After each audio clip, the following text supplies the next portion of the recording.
Imagine if the unthinkable happened. Your quiet day's stroll turned into a nightmare. We'd been to Mars. He was getting tired, so I was pushing the back of his bike for him. I heard a crash. Stop! I knew we was going to get hit. There's no way we could have got out of the way.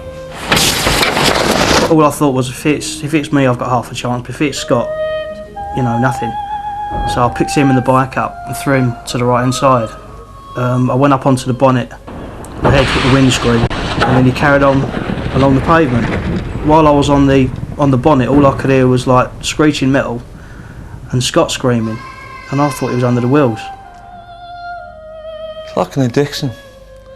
This driver had no part in that accident, but there are thousands like him, unlicensed and uninsured, taking liberties with our safety.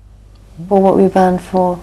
No insurance, no tax, anything with penalty points to not put on my licence and I get banned for. But you didn't have a licence? No, I didn't, so they automatically just banned me. And after getting banned, I'd leave it about 2 months, if less, and then be back on the road again driving, whilst disqualified. You might think the chances of being hit by an unlicensed driver are less than winning the lottery, but in reality it could be you. Police estimate that in some areas as many as 1 in 20 drivers don't have a licence, which means they're not insured, which means their victims can end up getting nothing.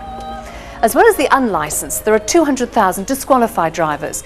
It's believed that as many as a third of them take the risk, pick up their keys and carry on.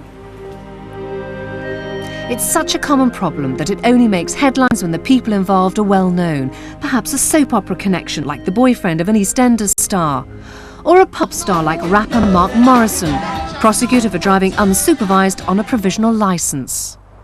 And another provisional licence holder made the news through sheer stupidity, driving the wrong way up the hard shoulder of a motorway. Say you hit somebody and kill them. Bring your conscience for the rest of your life. But luckily, I've never hit anyone. But you've been lucky. Well, been lucky, yeah. Every day's a luck. But you just don't think anything of it.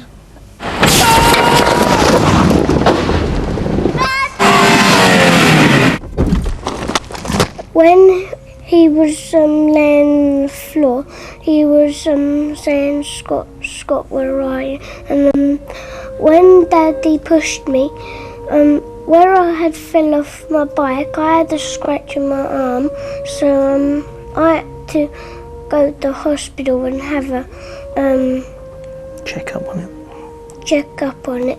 And then I had You put a sling on, didn't we? yeah, for couple of... Because you had some bruises, didn't you? A survey has shown the more times a driver loses their licence, the more likely they are to get behind the wheel again before their ban is lifted. No, no licence. Mike has been disqualified so many times he can't clearly remember whether it's 10 or even 15.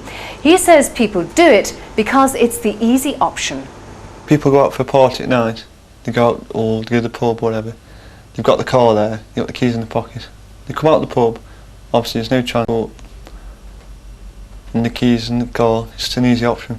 So we get in the car and go home, and within a period of 5-10 minutes you're home in the car. So it's an easy way out. A Home Office survey reveals the reasons disqualified drivers break the law range from the obvious to the bizarre. For example, they need to get to work, the extra cost of public transport and taxis is too much for them, helping a friend who was too drunk to drive, and even that they needed the driving practice. Though for some, the urge is more psychological. It's like an addiction. I suppose excitement, because you're sitting in a driving seat, you can do what you want in it. A stolen motorbike, the driver disqualified and uninsured. Insurance companies have a £100 million special fund for their victims, paid for by you and me. Unlicensed or disqualified drivers are certainly far more likely to have an accident because they're that kind of person. They don't have a licence, they've gone through some sort of driving history in the past that's created their disqualification, so they obviously really don't have much regard to other roads. There was no publicity for the crash which destroyed Stephen Scott's peace of mind. They've received no compensation and no justice. The driver of the car jumped bail and hasn't been seen since. Well, I'm angry. Are you okay? You know, they've got away with it. I've had to go through a couple of years. I'm suffering post-traumatic stress disorder. I've had depression. I'm taking Prozac tablets every day. I shouldn't have to be doing this. And he's walking the streets. You didn't sleep for quite a while, did you, mate? You were sleeping with us, wasn't you? For a little while after. He was dreaming about it all the time. You couldn't do anything about it. You know, and you're worrying more for him than you are for yourself, you know, so it shouldn't happen. I don't know. Never mind. We're getting there, aren't we, mate?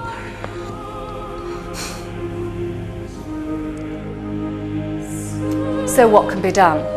Including photos on driving licences might help, and so might including the cost of insurance within the tax disc. And disqualified drivers claim that police patrols cruising in their neighbourhood are a strong incentive to get the bus. But at the moment there seems to be no easy answer to the menace of drivers who have no right to be behind the wheel.